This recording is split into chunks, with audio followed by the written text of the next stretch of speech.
Hello दोस्तों, स्वागत है मेरे यूट्यूब चैनल पर जिसका नाम है क्रिएटिव माइंड।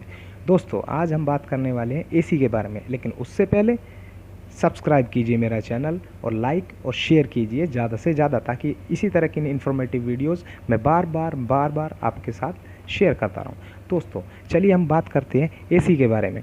दोस्तों, एसी क्या होता है? एसी वही है दोस्तों जो हमें गर्मी में ठंडी हवा दे। दोस्तों, वही है एसी। लेकिन आज जो एसी आ रहे हैं मार्केट में दोस्तों, इसकी स्टोरी बहुत पुरानी है दोस्तों। राजा महाराजाओं के टाइम पे एसी हुआ नहीं करते थे, ना उस टाइम पे कूलर हुआ करते थे, ना उस टाइम पे फैंस हुआ करते थे। तो दोस्तों, उस टाइम पे राजा लोग कैसे ठंडक प्राप्त करते थे? दोस्तों, उस टाइम पर वे ठंडक मिल पाने के लिए बर्फ़ का यूज़ करते थे। दोस्तों, बर्फ़ वे अपने अपने हर जगह पे बर्फ़ ही बर्फ़ लगा देते थे ताकि उसमें कूलिंग आ सके। दोस्तों, उस टाइम पे बर्फ़ भी उनके पास नहीं होती थी, तो वो बहुत दूर दूर से नदियों के रास्ते हिमालय से बर्फ़ काट काट के और नाव में रख के, और तब जैसे कि दिल्ली और ये सब जैसे राजा हुआ करते थे मुग़ल काल के, वे अपने कूलिंग इस तरीके से करते थे, जो कि बहुत मुश्किल प्रोसेस था। दोस्तों, एसी ने इस प्रोसेस को बहुत आसान बना दिया है। तो वहीं से जन्म होता है दोस्तों, उस बर्फ़ से ही शुरू होता है शब्द टन। दोस्तों, जो 1 टन की बर्फ़ होती है उससे जितनी कूलिंग निकलती है उतनी ही कूलिंग हमें सिर्फ 1 टन का छोटा सा एसी, जो कि 1 टन बर्फ़ जो इतने बड़े एरिया में रखी जा सकती है, 1 टन का एसी उस बर्फ़ के बराबर ही कूलिंग हमें देगा। दोस्तों, ये होता है टन। और दोस्तों, अब दूसरी चीज़ होती है एक स्प्लिट एसी और एक विंडो एसी। इसमें बहुत ज़्यादा अंतर नहीं है दोस्तों, जस्ट इतना ही फ़र्क है इन दोनों में कि स्प्लिट एसी की इंडोर यूनिट और आउटडोर यूनिट अलग अलग होती है, और दोस्तों विंडो एसी में इंडोर यूनिट और आउटडोर यूनिट एक ही जगह पर होते हैं। लेकिन इन दोनों में भी दोस्तों थोड़ा सा फ़र्क है। थोड़ा सा फ़र्क ये है कि एफिशिएंसी अगर देखी जाए तो स्प्लिट एसी की थोड़ी सी ज़्यादा एफिशिएंसी होती है विंडो एसी से। क्योंकि दोस्तों, विंडो एसी में क्या है ना, आउटडोर यूनिट भी इंडोर यूनिट के बहुत पास रखी होती है, तो उसका हीटिंग इफेक्ट जो है उसकी इंडोर यूनिट पे भी थोड़ा बहुत पड़ता रहता है। दोस्तों, इसलिए हमें स्प्लिट एसी को थोड़ा ज़्यादा प्रेफर करना चाहिए। वो थोड़ा सा एनर्जी में भी थोड़ा अच्छा होता है, एनर्जी कंजप्शन उसका थोड़ा कम होता है। इसलिए सेम कैपेसिटी का एक स्प्लिट एसी जो होगा वो सेम कैपेसिटी के विंडो एसी से थोड़ी सी कम इलेक्ट्रिसिटी कंज्यूम करेगा। दोस्तों, एक नई चीज़ आई है मार्केट में कि इन्वर्टर एसी ले या नॉन इन्वर्टर एसी ले। ये क्या चीज़ है दोस्तों? ये होती है, इसका बिल्कुल ये मतलब नहीं है दोस्तों, इसका बिल्कुल ये मतलब नहीं है कि वो इन्वर्टर पे चलेगा इन्वर्टर एसी। ये एक टेक्नोलॉजी है।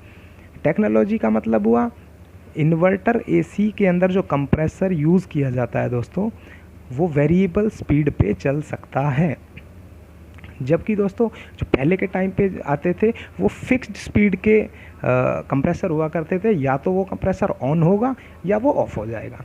हमने एक डिज़ायर्ड टेम्परेचर सेट कर दिया है एसी पे, 25 डिग्री सेट कर दिया है, वो कूलिंग करता रहेगा। तो जैसे 25 डिग्री पे उसका सेंसर डिटेक्ट करेगा कि भाई रूम का टेम्परेचर जो है 25 डिग्री सेल्सियस हो गया है दोस्तों, वो कट कर देगा, एसी बंद हो जाएगा पूरे तरीके से। फिर धीरे धीरे करके वो टेम्परेचर जो है बढ़ना शुरू हो जाएगा, 26 होगा, 27 होगा।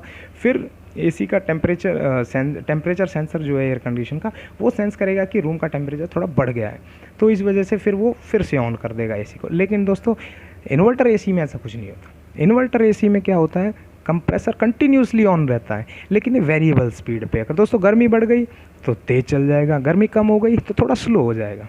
ये होता है इन्वर्टर एसी। अब दोस्तों, एक नई चीज़ और है जो आजकल बहुत ज़्यादा प्रचलन में है, वो है स्टार रेटिंग्स। दोस्तों, स्टार रेटिंग के नाम पे जो कंज्यूमर्स हैं उनको बहुत पागल बनाया जाता है कि ये 5 स्टार है, ये 3 स्टार है, ये 2 स्टार है। दोस्तों, जैसे गाड़ियों में BS4, BS6, BS3 ये इस तरीके से होता है, इस तरीके से ये स्टार रेटिंग्स है।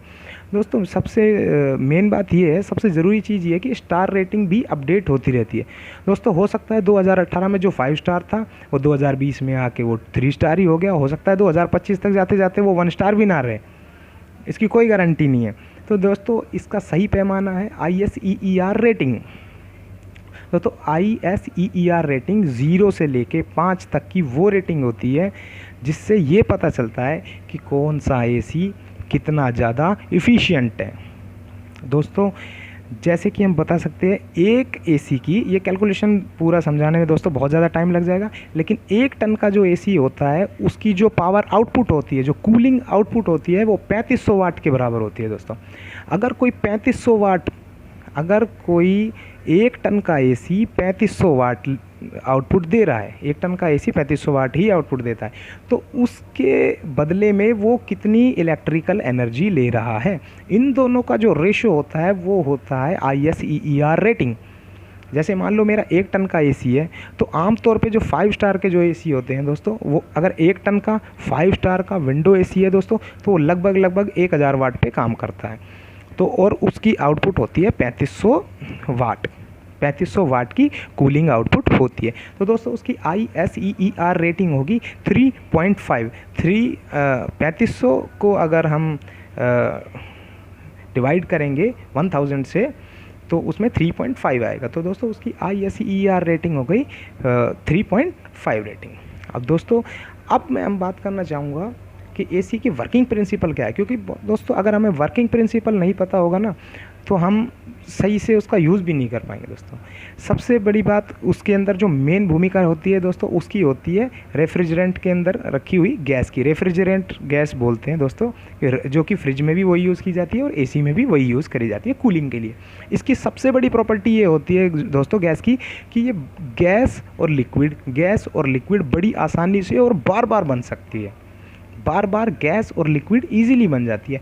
मुख्य रूप से आजकल जो मार्केट में एयर कंडीशन आ रहे हैं दोस्तों, उसमें R32 गैस और फ्लोरोन करके एक गैस होती है, वो गैसों का यूज़ किया जा रहा है दोस्तों आजकल।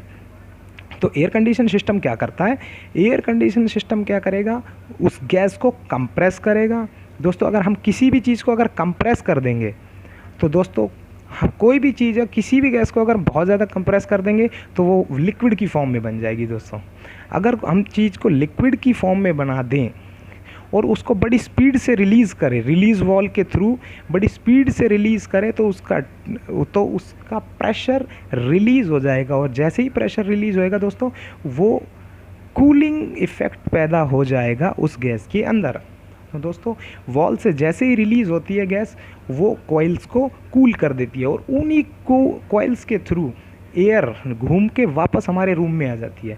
दोस्तों एक साइकिल चलता रहता है, जो हमारे रूम जो कूलिंग कॉइल्स के अंदर से एयर जाती है और दूसरे वेंट से बाहर आ जाती है दोस्तों। इसी तरीके से वो कूलिंग एसी जो है कूलिंग करता है, और वही फिर जब हमारे रूम के गर्म हवा के संपर्क में आती है, वो कूल हुई जो कूलिंग कॉइल जो हमारे संपर्क में आती है दोस्तों, उसकी वजह से वो थोड़ी हीटअप हो जाती है, और हीटअप होने की वजह से वो दोबारा हल्के फिर दोबारा से लिक्विड फॉर्म में आने शुरू हो जाती है दोस्तों।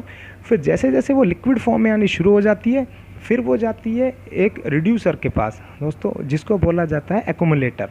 एक्यूमुलेटर क्या करता है दोस्तों, उस गैस को पूरी तरीके से, जो कि लिक्विड और गैस मिक्स सी फॉर्म में होती है, उसको पूरी तरीके से गैस की फॉर्म में बना देता है दोस्तों।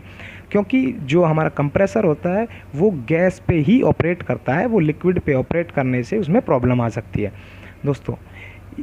तो ये आज कुछ हमने जानकारी आपके साथ साझा की है दोस्तों। आशा है आपको बहुत पसंद आई होगी मेरी वीडियो। इसी तरह की और इन्फॉर्मेटिव वीडियोज़ के लिए आप सब्सक्राइब कीजिए मेरा चैनल। बहुत बहुत धन्यवाद। Thank you.